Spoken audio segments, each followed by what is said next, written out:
There are few things from which I derive greater pleasure than walking through some of the principal streets of London on a fine Sunday, in summer, and watching the cheerful faces of the lively groups with which they are thronged. There is something, to my eyes at least, exceedingly pleasing in the general desire evinced by the humbler classes of society to appear neat and clean on this their only holiday. There are many grave old persons, I know, who shake their heads with an air of profound wisdom, and tell you that poor people dress too well nowadays, that when they were children folks knew their stations in life better, that you may depend upon it, no good will come of this sort of thing in the end, and so forth.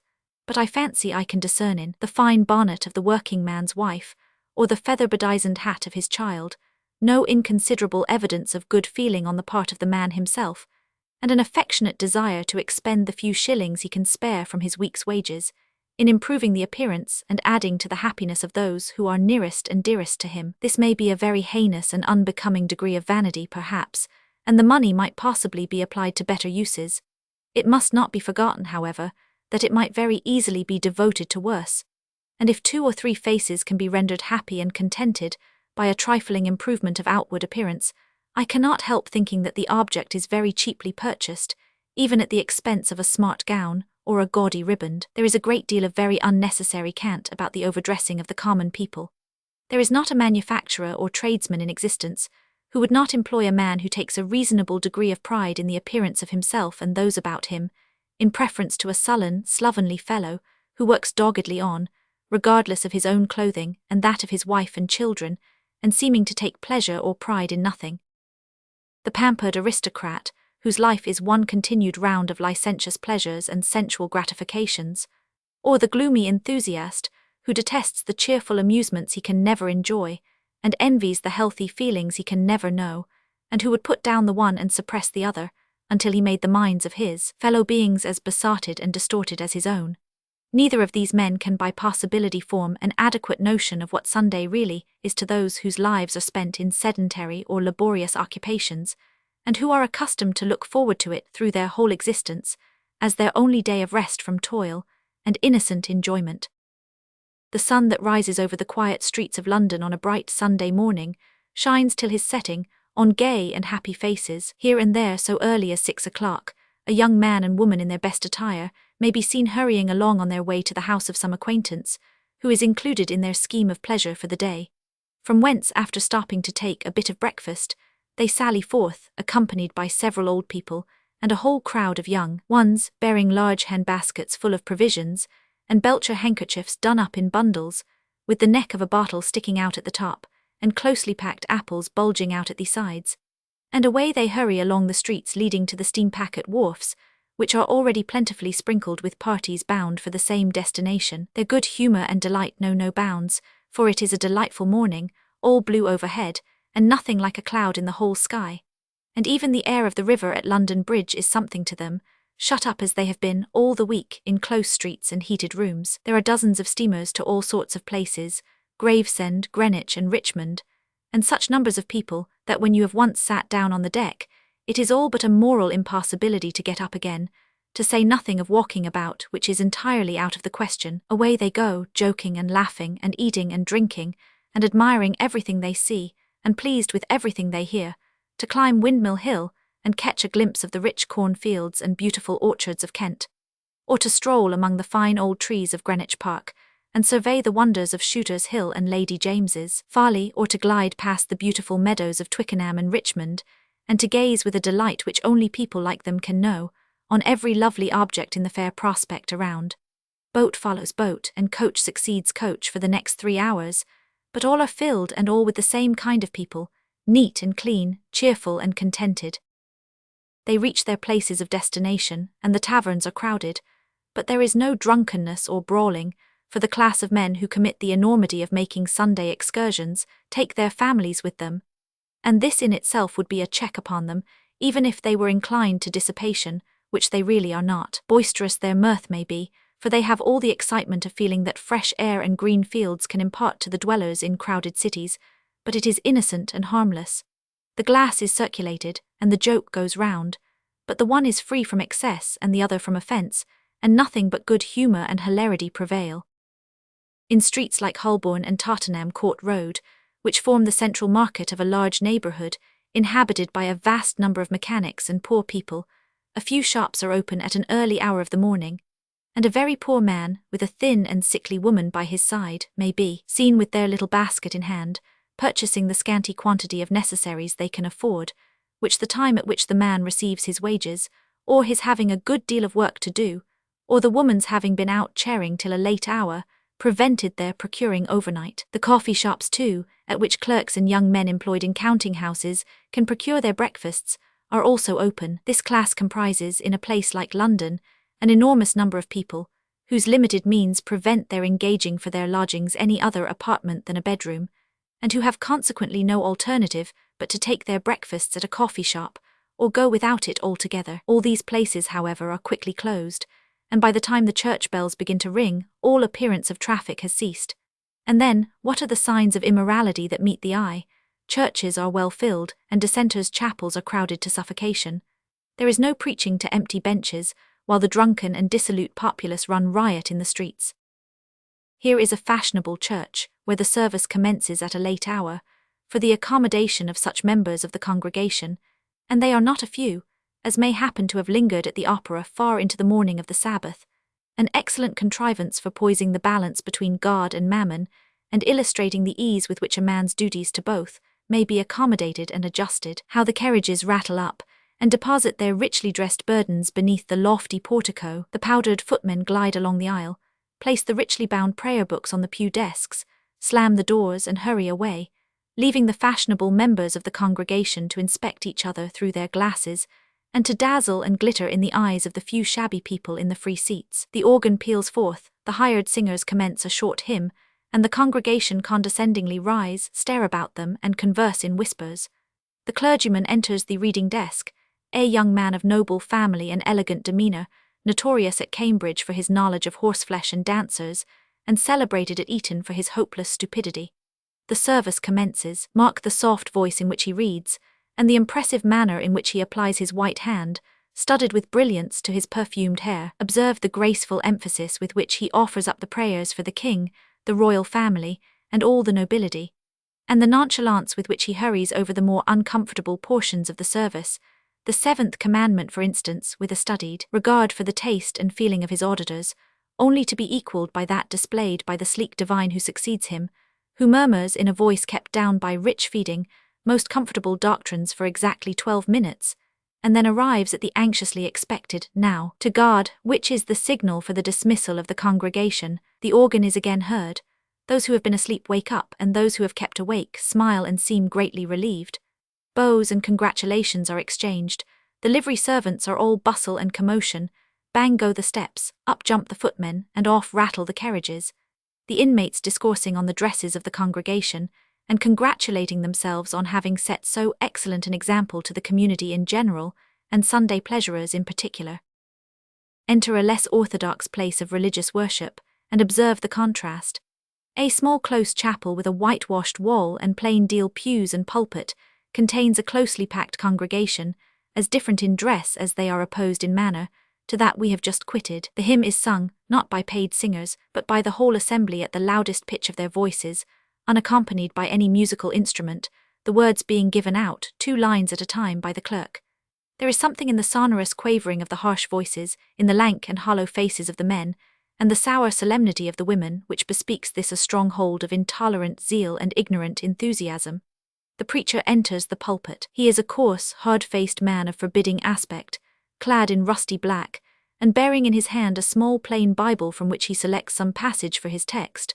While the hymn is concluding, the congregation fall upon their knees, and are hushed into profound stillness as he delivers an extempore prayer, in which he calls upon the sacred founder of the Christian faith to bless his ministry, in terms of disgusting and impious familiarity not to be described. He begins his oration in a drawling tone, and his hearers listen with silent attention.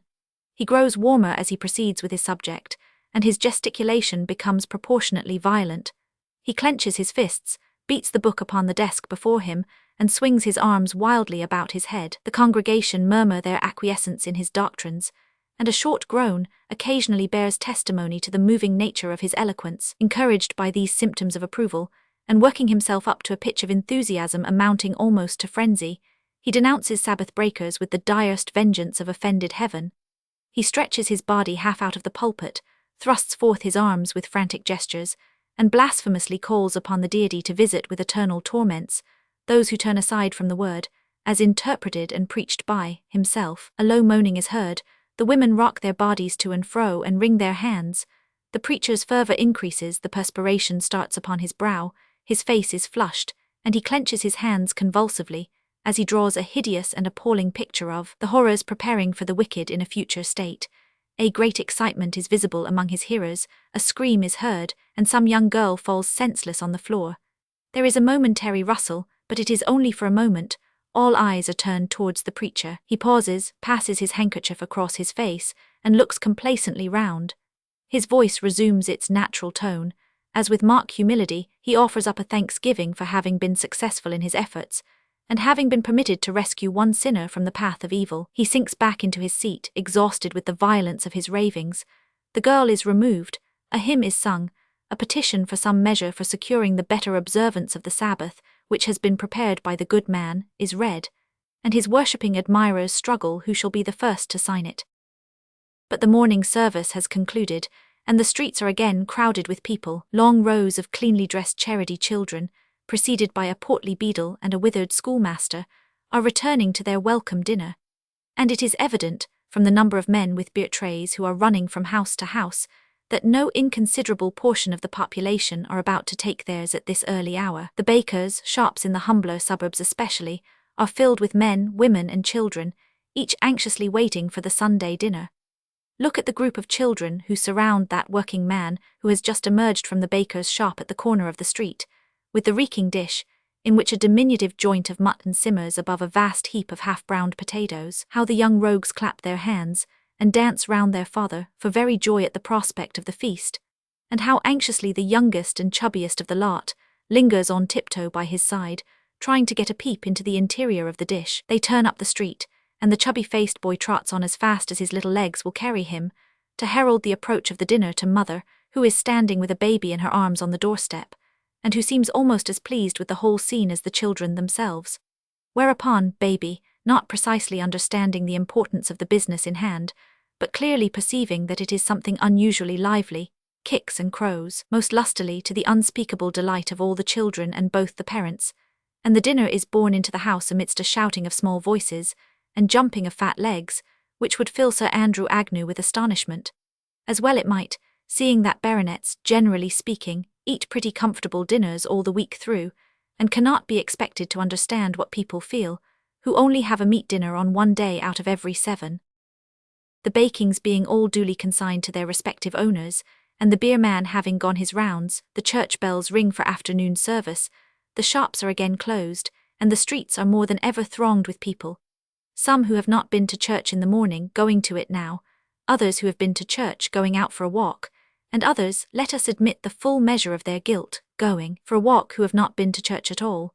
I am afraid the smart servant of all work, who has been loitering at the corner of the square for the last 10 minutes, is one of the latter class. She is evidently waiting for somebody, and though she may have made up her mind to go to church with him one of these mornings, I don't think they have any such intention on this particular afternoon. Here he is at last, the white trousers, blue coat and yellow waistcoat, and more especially that cock of the hat, indicate, as surely as inanimate objects can, that Chalk Farm and not the parish church is their destination. The girl colours up and puts out her hand with a very awkward affectation of indifference. He gives it a gallant squeeze, and away they walk arm in arm, the girl just looking back towards her place with an air of conscious self-importance, and nodding to her fellow servant who has gone up to the 2 pair of stairs window, to take a full view of Mary's young man, which being communicated to William, he takes off his hat to the fellow servant, a proceeding which affords unmitigated satisfaction to all parties, and impels the fellow servant to inform Miss Emily confidentially, in the course of the evening, that the young man as Mary keeps company with is one of the most genteelest young men as ever she see. The 2 young people who have just crossed the road, and are following this happy couple down the street, are a fair specimen of another class of Sunday pleasurers. There is a dapper smartness, struggling through very limited means, about the young man, which induces one to set him down at once as a junior clerk to a tradesman or attorney. the girl no one could possibly mistake. You may tell a young woman in the employment of a large dressmaker at any time, by a certain neatness of cheap finery and humble following of fashion which pervade her whole attire. But unfortunately there are other tokens not to be misunderstood: the pale face with its hectic bloom, the slight distortion of form which no artifice of dress can wholly conceal, the unhealthy stoop and the short cough, the effects of hard work and close application to a sedentary employment upon a tender frame. They turn towards the fields. The girl's countenance brightens, and an unwonted glow rises in her face. They are going to Hampstead or Highgate, to spend their holiday afternoon in some place where they can see the sky, the fields and trees, and breathe for an hour or two the pure air, which so seldom plays upon that poor girl's form, or exhilarates her spirits. I would to God that the iron-hearted man who would deprive such people as these of their only pleasures could feel the sinking of heart and soul, the wasting exhaustion of mind and body, the utter prostration of present strength and future hope, attendant upon that incessant toil which lasts from day to day, and from month to month, that toil which is too often protracted until the silence of midnight, and resumed with the first stir of morning. How marvellously would his ardent zeal for other men's souls diminish after a short probation, and how enlightened and comprehensive would his views of the real object and meaning of the institution of the Sabbath become. The afternoon is far advanced, the parks and public drives are crowded. Carriages, gigs, phaetons, stanhopes, and vehicles of every description glide smoothly on. The promenades are filled with loungers on foot, and the road is thronged with loungers on horseback. Persons of every class are crowded together here in one dense mass. The plebeian, who takes his pleasure on no day but Sunday, jostles the patrician, who takes his from year's end to year's end. You look in vain for any outward signs of profligacy or debauchery. You see nothing before you but a vast number of people, the denizens of a large and crowded city, in the needful and rational enjoyment of air and exercise. It grows dusk. The roads leading from the different places of suburban resort are crowded with people on their return home, and the sound of merry voices rings through the gradually darkening fields. The evening is hot and sultry.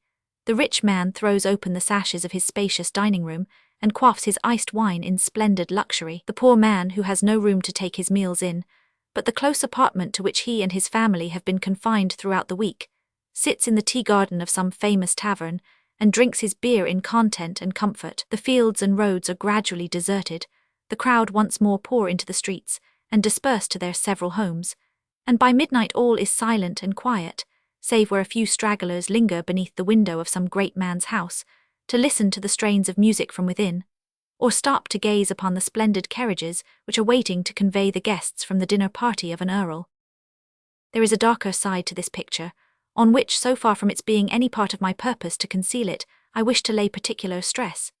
In some parts of London, and in many of the manufacturing towns of England, drunkenness and profligacy in their most disgusting forms exhibit in the open streets on Sunday a sad and a degrading spectacle.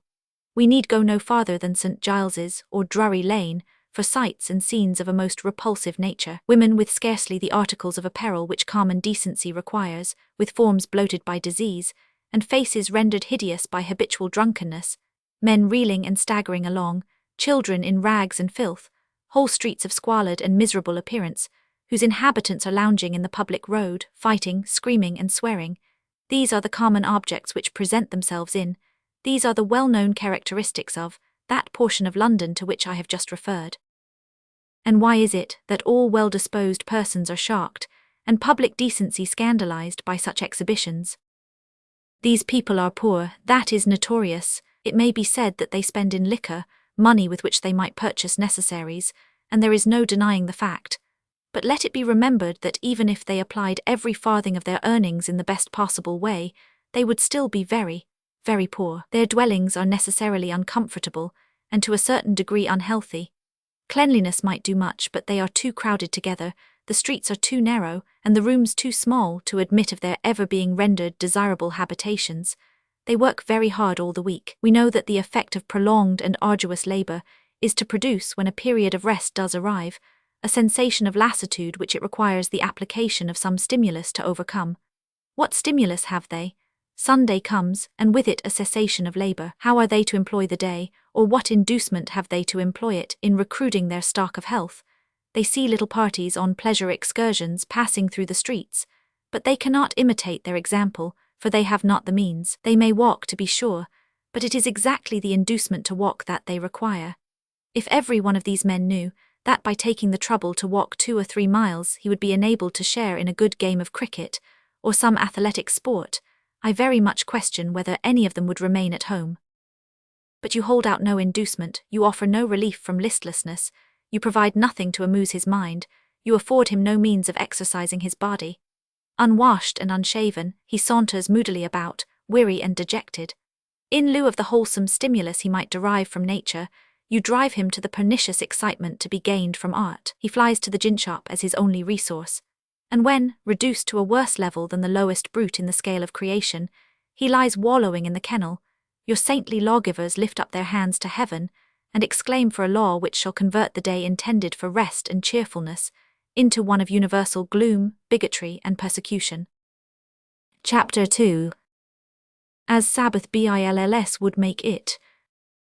The provisions of the bill introduced into the House of Commons by Sir Andrew Agnew, and thrown out by that House on the motion for the second reading, on the 18th of May in the present year, by a majority of 32, may very fairly be taken as a test of the length to which the fanatics, of which the Honourable Baronet is the distinguished leader, are prepared to go. No test can be fairer, because while on the one hand this measure may be supposed to exhibit all that improvement which mature reflection and long deliberation may have suggested, so on the other it may very reasonably be inferred that if it be quite as severe in its provisions, and to the full as partial in its operation, as those which have preceded it and experienced a similar fate, the disease under which the Honourable Baronet and his friends labour is perfectly hopeless, and beyond the reach of cure. The proposed enactments of the bill are briefly these: all work is prohibited on the Lord's Day, under heavy penalties, increasing with every repetition of the offence. There are penalties for keeping shops open, penalties for drunkenness, penalties for keeping open houses of entertainment, penalties for being present at any public meeting or assembly, penalties for letting carriages, and penalties for hiring them, penalties for travelling in steamboats, and penalties for taking passengers, penalties on vessels commencing their voyage on Sunday, penalties on the owners of cattle who suffer them to be driven on the Lord's Day, penalties on constables who refuse to act, and penalties for resisting them when they do. In addition to these trifles, the constables are invested with arbitrary, vexatious, and most extensive powers, and all this in a bill which sets out with a hypocritical and canting declaration that nothing is more acceptable to God than the true and sincere worship of him according to his holy will, and that it is the bounden duty of Parliament to promote the observance of the Lord's Day, by protecting every class of society against being required to sacrifice their comfort, health, religious privileges, and conscience, for the convenience, enjoyment, or supposed advantage of any other class on the Lord's Day. The idea of making a man truly moral through the ministry of constables, and sincerely religious under the influence of penalties, is worthy of the mind which could form such a mass of monstrous absurdity as this bill is composed of. The House of Commons threw the measure out certainly, and by so doing retrieved the disgrace, so far as it could be retrieved, of placing among the printed papers of Parliament such an egregious specimen of legislative folly. But there was a degree of delicacy and forbearance about the debate that took place, which I cannot help thinking as unnecessary and uncalled for, as it is unusual in parliamentary discussions. If it had been the first time of Sir Andrew Agnew's attempting to palm such a measure upon the country, we might well understand, and duly appreciate, the delicate and compassionate feeling due to the supposed weakness and imbecility of the man, which prevented his proposition being exposed in its true colours, and induced this member to bear testimony to his excellent motives, and that noble lord to regret that he could not, although he had tried to do so, adopt any portion of the bill. But when these attempts have been repeated again and again, when Sir Andrew Agnew has renewed them session after session, and when it has become palpably evident to the whole House that his impudence of proof in every trial kens no polite and heeds no plain denial, it really becomes high time to speak of him and his legislation, as they appear to deserve, without that gloss of politeness, which is all very well in an ordinary case, but rather out of place when the liberties and comforts of a whole people are at stake. In the first place, it is by no means the worst characteristic of this bill that it is a bill of blunders. It is, from beginning to end, a piece of deliberate cruelty and crafty injustice. If the rich composed the whole population of this country, Not a single comfort of one single man would be affected by it. It is directed exclusively, and without the exception of a solitary instance, against the amusements and recreations of the poor. This was the bait held out by the Hun baronet to a body of men who cannot be supposed to have any very strong sympathies in common with the poor, because they cannot understand their sufferings or their struggles. This is the bait, which will in time prevail, unless public attention is awakened and public feeling exerted to prevent it. Take the very first clause, the provision that no man shall be allowed to work on Sunday, that no person upon the Lord's day shall do or hire or employ any person to do any manner of labour, or any work of his or her ordinary calling. What class of persons does this affect? The rich man? No.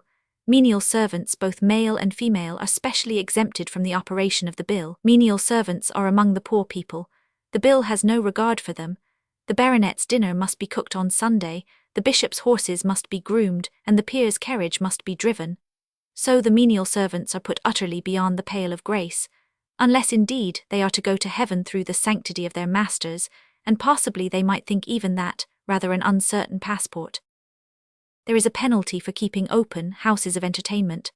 Now suppose the bill had passed, and that half a dozen adventurous licensed victuallers, relying upon the excitement of public feeling on the subject, and the consequent difficulty of conviction, this is by no means an improbable supposition, had determined to keep their houses and gardens open through the whole Sunday afternoon, in defiance of the law. Every act of hiring or working, every act of buying or selling or delivering or causing anything to be bought or sold, is specifically made a separate offence. Mark the effect. A party, a man and his wife and children, enter a tea garden, and the informer stations himself in the next box, from whence he can see and hear everything that passes. "Waiter," says the father. "Yes, sir." "Pint of the best ale." "Yes, sir." Away runs the waiter to the bar and gets the ale from the landlord. Out comes the informer's notebook. Penalty on the father for hiring, on the waiter for delivering, and on the landlord for selling on the Lord's day. But it does not stop here.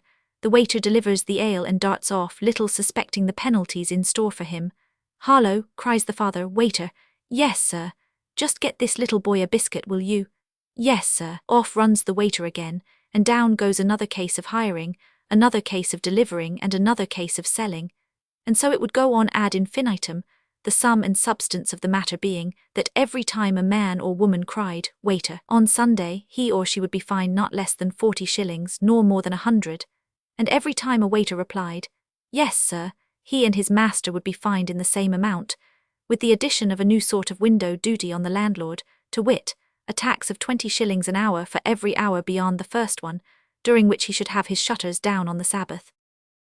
With one exception, there are perhaps no clauses in the whole bill so strongly illustrative of its partial operation and the intention of its framer, as those which relate to travelling on Sunday. Penalties of 10, 20, and 30 pounds are mercilessly imposed upon coach proprietors who shall run their coaches on the Sabbath, 1, 2, and 10 pounds upon those who hire, or let to hire, horses and carriages upon the Lord's day, but not one syllable about those who have no necessity to hire, because they have carriages and horses of their own.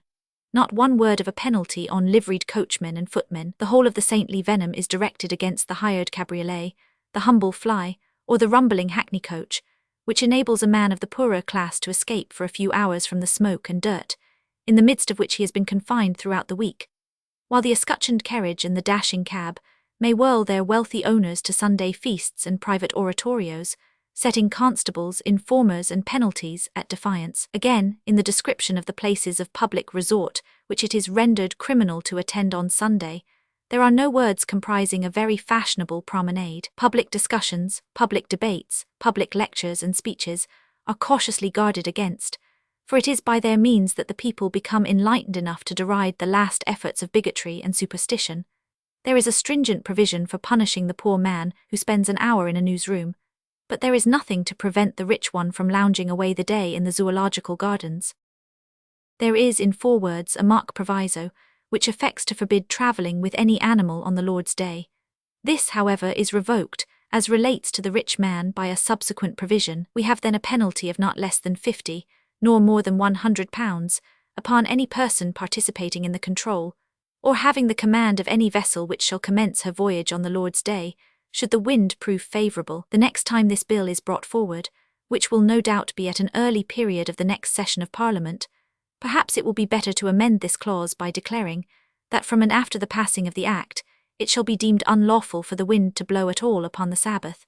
It would remove a great deal of temptation from the owners and captains of vessels. The reader is now in possession of the principal enacting clauses of Sir Andrew Agnew's Bill, with the exception of one, for preventing the killing or taking of fish or other wild animals, and the ordinary provisions which are inserted for form's sake in all Acts of Parliament. I now beg his attention to the clauses of exemption. They are 2 in number. The first exempts menial servants from any rest, and all poor men from any recreation, outlaws a milkman after 9 o'clock in the morning, and makes eating houses lawful for only 2 hours in the afternoon, permits a medical man to use his carriage on Sunday, and declares that a clergyman may either use his own or hire one. The second is artful, cunning, and designing, shielding the rich man from the possibility of being entrapped, and affecting at the same time to have a tender and scrupulous regard for the interests of the whole community. It declares that nothing in this Act contained shall extend to works of piety, charity, or necessity. What is meant by the word necessity in this clause? Simply this, that the rich man shall be at liberty to make use of all the splendid luxuries he has collected around him, on any day in the week, because habit and custom have rendered them necessary to his easy existence, but that the poor man who saves his money to provide some little pleasure for himself and family at lengthened intervals shall not be permitted to enjoy it. It is not necessary to him. Heaven knows, he very often goes long enough without it. This is the plain English of the clause. The carriage and pair of horses, the coachman, the footman, the helper, and the groom, are necessary on Sundays as on other days to the bishop and the nobleman, but the hackney coach, the hired gig, or the taxed cart cannot possibly be necessary to the working man on Sunday, for he has it not at other times. The sumptuous dinner and the rich wines are necessaries to a great man in his own mansion, but the pint of beer and the plate of meat degrade the national character in an eating house. Such is the bill for promoting the true and sincere worship of God according to his holy will, and for protecting every class of society against being required to sacrifice their health and comfort on the Sabbath. Instances in which its operation would be as unjust as it would be absurd might be multiplied to an endless amount, but it is sufficient to place its leading provisions before the reader. In doing so, I have purposely abstained from drawing upon the imagination for possible cases. The provisions to which I have referred stand in so many words upon the bill as printed by order of the House of Commons, and they can neither be disowned nor explained away. Let us suppose such a bill as this to have actually passed both branches of the legislature, to have received the royal assent, and to have come into operation. Imagine its effect in a great city like London. Sunday comes and brings with it a day of general gloom and austerity. The man who has been toiling hard all the week has been looking towards the Sabbath, not as to a day of rest from labor and healthy recreation, but as one of grievous tyranny and grinding oppression. The day which his Maker intended as a blessing, man has converted into a curse.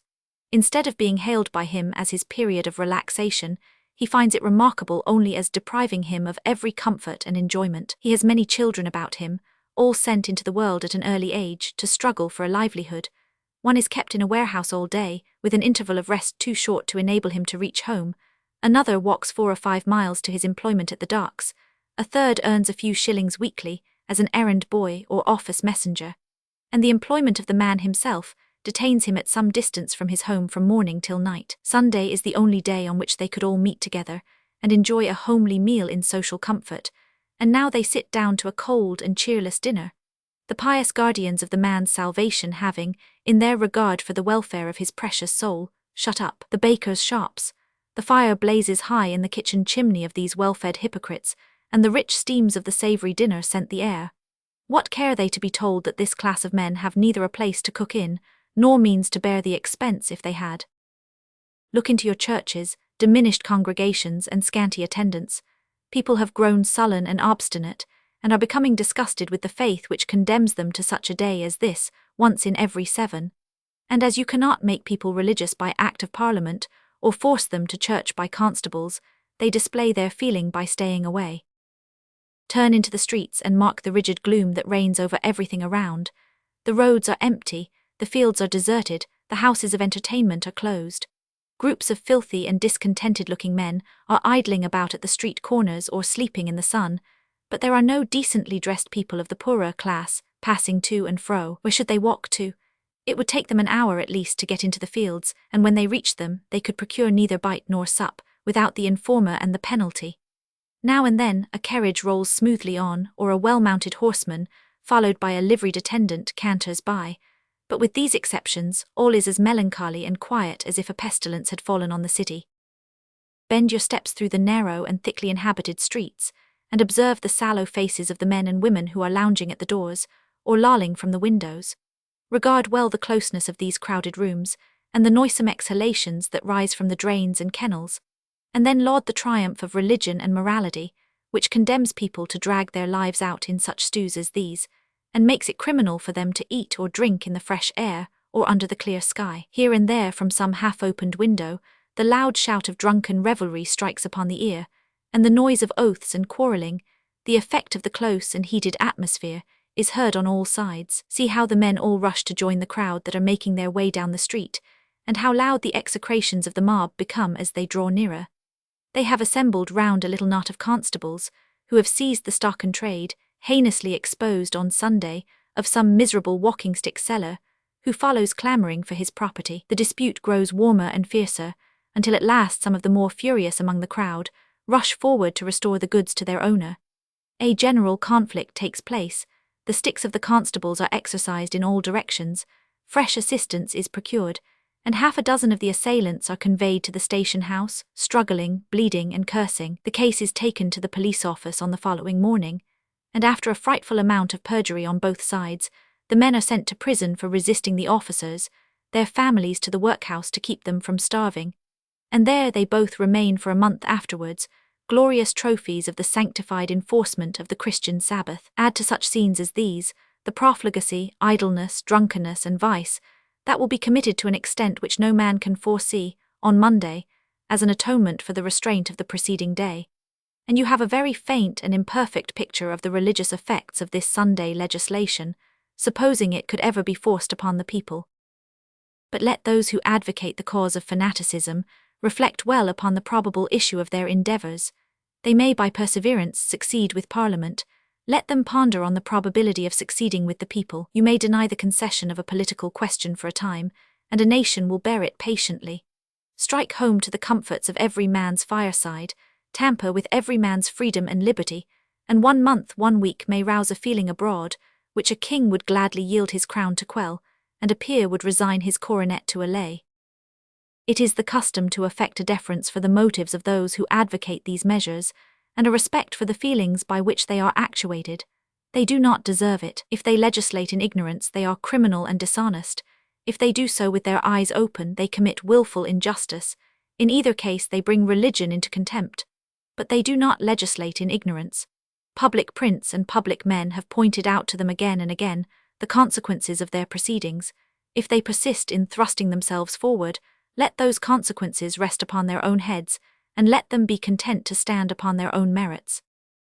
It may be asked, what motives can actuate a man who has so little regard for the comfort of his fellow beings, so little respect for their wants and necessities, and so distorted a notion of the beneficence of his Creator? I reply, an envious, heartless, ill-conditioned dislike to seeing those whom fortune has placed below him, cheerful and happy, an intolerant confidence in his own high worthiness before God, and a lofty impression of the demerits of others, pride, selfish pride, as inconsistent with the spirit of Christianity itself, as opposed to the example of its founder upon earth. To these may be added another class of men, the stern and gloomy enthusiasts who would make earth a hell and religion a torment, men who, having wasted the earlier part of their lives in dissipation and depravity, find themselves, when scarcely past its meridian, steeped to the neck in vice, and shunned like a loathsome disease, abandoned by the world, having nothing to fall back upon, nothing to remember but time misspent, and energies misdirected.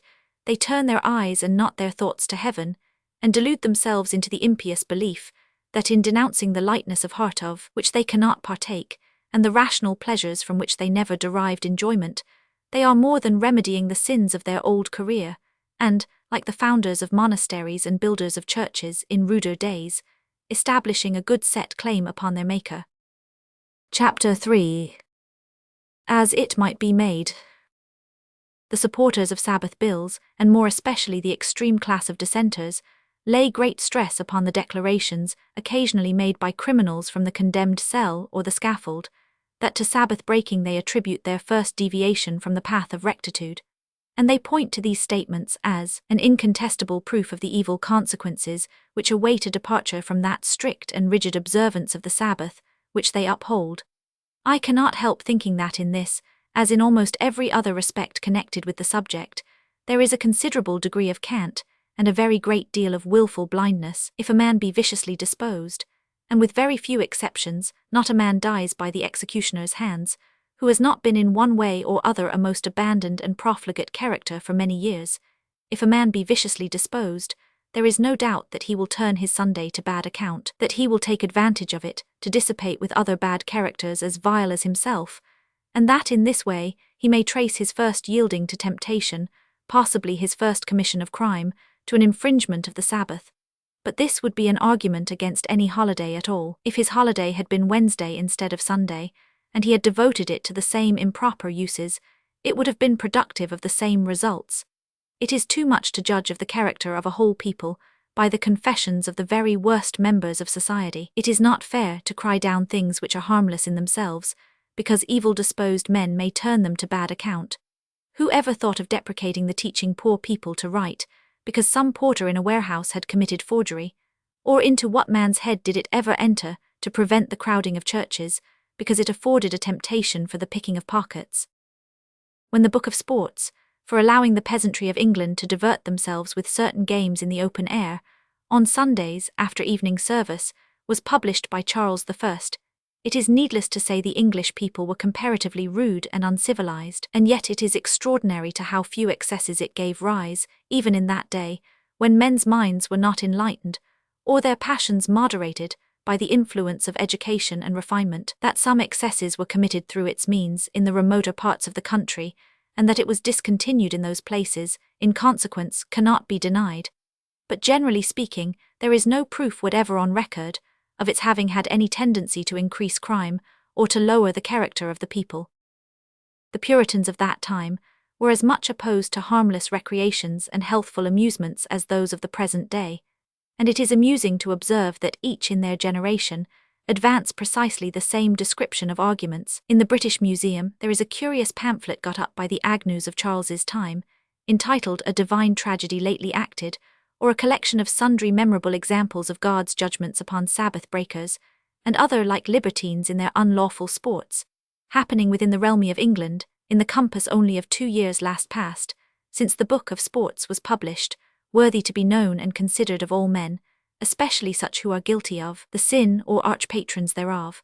This amusing document contains some 50 or 60 veritable accounts of bowls of fire that fell into churchyards and upset the sporters, and sporters that quarrelled and upset one another, and so forth. And among them is one anecdote containing an example of a rather different kind, which I cannot resist the temptation of quoting, as strongly illustrative of the fact that this blinking of the question has not even the recommendation of novelty.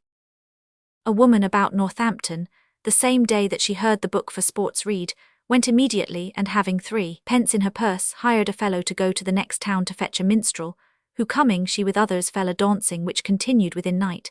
At which time she was got with child, which at the birth she murthering was detected and apprehended, and being converted before the justice, she confessed it, and withal told the occasion of it, saying it was her falling to sport on the Sabbath, upon the reading of the book, so as for this treble sinful act, her presumptuous profaning of the Sabbath brought her adultery and that murder. She was according to the law both of God and man, put to death. Much sin and misery followeth upon Sabbath breaking. It is needless to say, that if the young lady near Northampton had fallen to sport of such a dangerous description, on any other day but Sunday, the first result would probably have been the same, it never having been distinctly shown that Sunday is more favourable to the propagation of the human race than any other day in the week. The second result, the murder of the child, does not speak very highly for the amiability of her natural disposition, and the whole story, supposing it to have had any foundation at all, is about as much chargeable upon the Book of Sports as upon the Book of Kings. Such sports have taken place in dissenting chapels before now, but religion has never been blamed in consequence, nor has it been proposed to shut up the chapels on that account.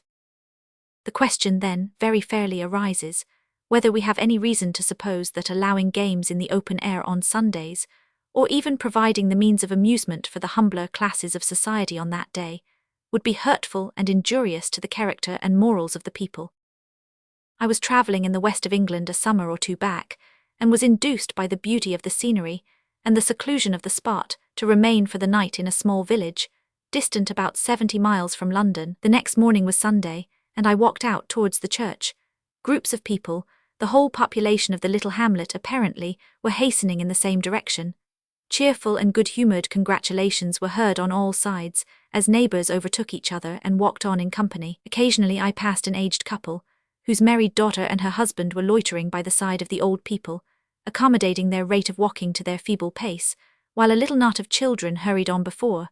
Stout young labourers in clean round frocks, and buxom girls with healthy, laughing faces, were plentifully sprinkled about in couples, and the whole scene was one of quiet and tranquil contentment, irresistibly captivating. The morning was bright and pleasant, the hedges were green and blooming, and 1,000 delicious scents were wafted on the air, from the wild flowers which blossomed on either side of the footpath. The little church was one of those venerable simple buildings which abound in the English counties, half overgrown with moss and ivy, and standing in the centre of a little plot of ground, which, but for the green mounds with which it was studded, might have passed for a lovely meadow. I fancied that the old clanking bell which was now summoning the congregation together would seem less terrible when it rung out the knell of a departed soul than I had ever deemed possible before, that the sound would tell only of a welcome to calmness and rest, amidst the most peaceful and tranquil scene in nature.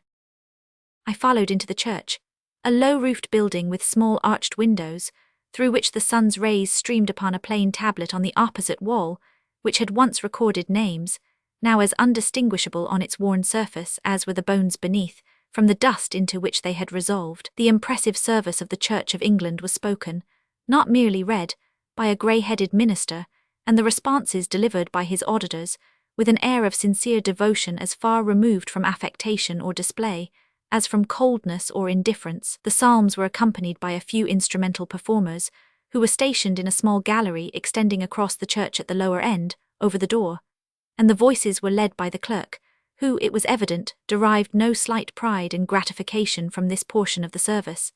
The discourse was plain, unpretending, and well adapted to the comprehension of the hearers. At the conclusion of the service, the villagers waited in the churchyard to salute the clergyman as he passed, and 2 or 3 I observed stepped aside, as if communicating some little difficulty and asking his advice.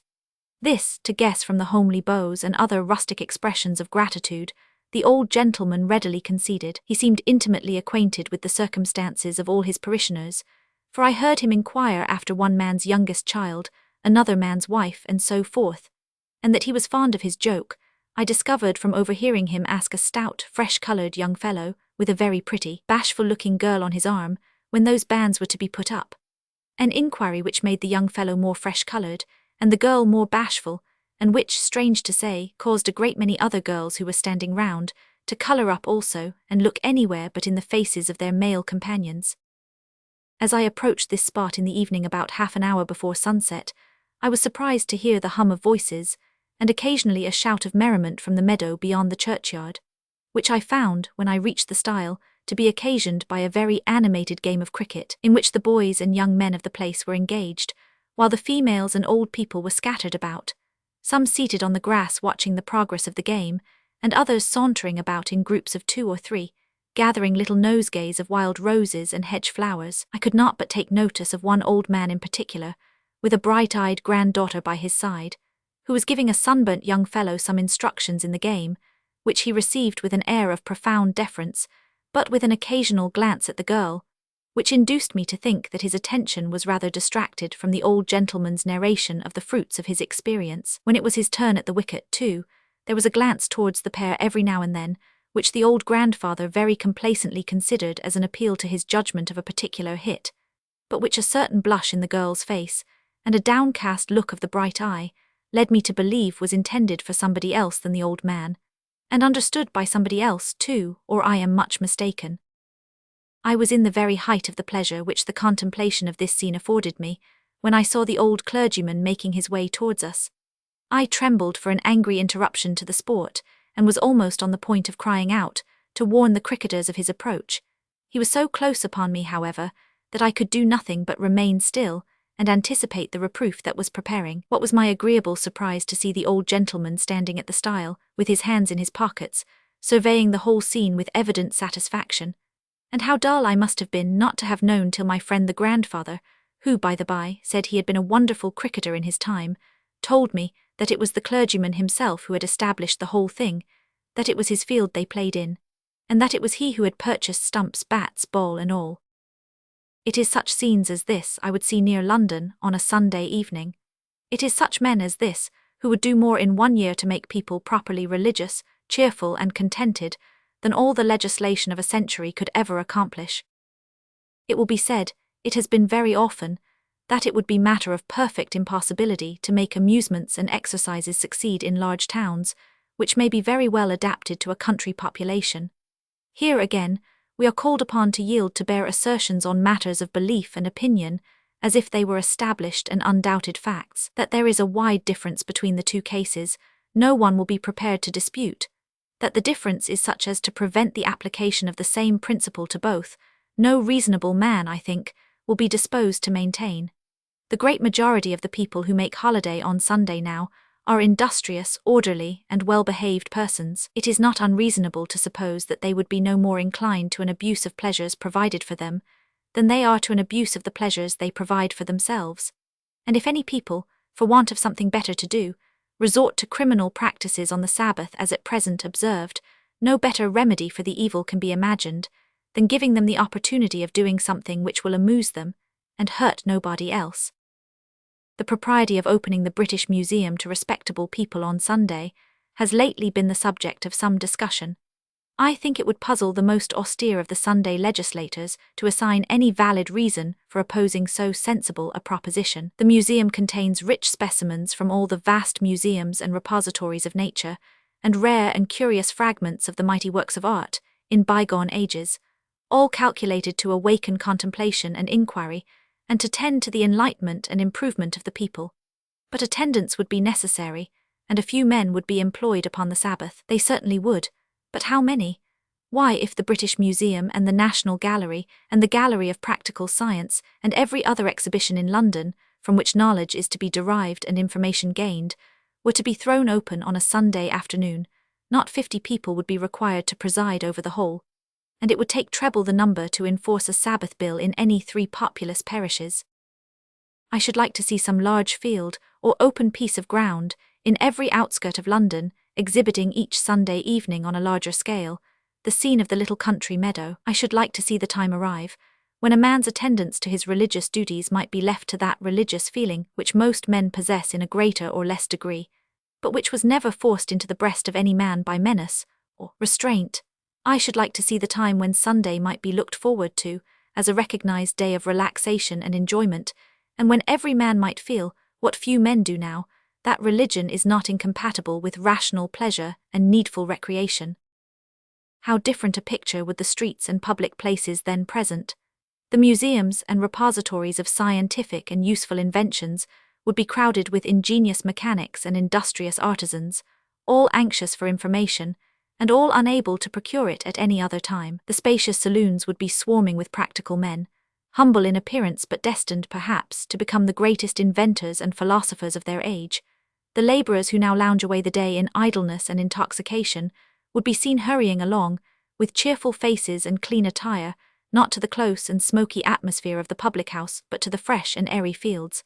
Fancy the pleasant scene, throngs of people, pouring out from the lanes and alleys of the metropolis, to various places of common resort at some short distance from the town, to join in the refreshing sports and exercises of the day, the children gambolling in crowds upon the grass, the mothers looking on, and enjoying themselves the little game they seem only to direct, other parties strolling along some pleasant walks or reposing in the shade of the stately trees, others again intent upon their different amusements.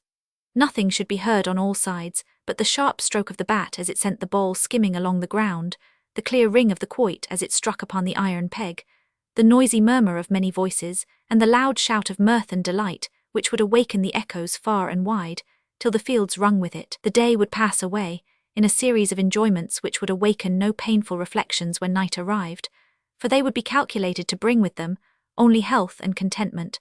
The young would lose that dread of religion, which the sour austerity of its professors too often inculcates in youthful bosoms, and the old would find less difficulty in persuading them to respect its observances. The drunken and dissipated, deprived of any excuse for their misconduct, would no longer excite pity but disgust. Above all, the more ignorant and humble class of men, who now partake of many of the bitters of life, and taste but few of its sweets, would naturally feel attachment and respect for that code of morality, which, regarding the many hardships of their station, strove to alleviate its rigors, and endeavored to soften its asperity. This is what Sunday might be made, and what it might be made without impiety or profanation. The wise and beneficent Creator who places men upon earth requires that they shall perform the duties of that station of life to which they are called, and he can never intend that the more a man strives to discharge those duties, the more he shall be debarred from happiness and enjoyment. Let those who have 6 days in the week for all the world's pleasures appropriate the 7th to fasting and gloom, either for their own sins or those of other people, if they like to bewail them.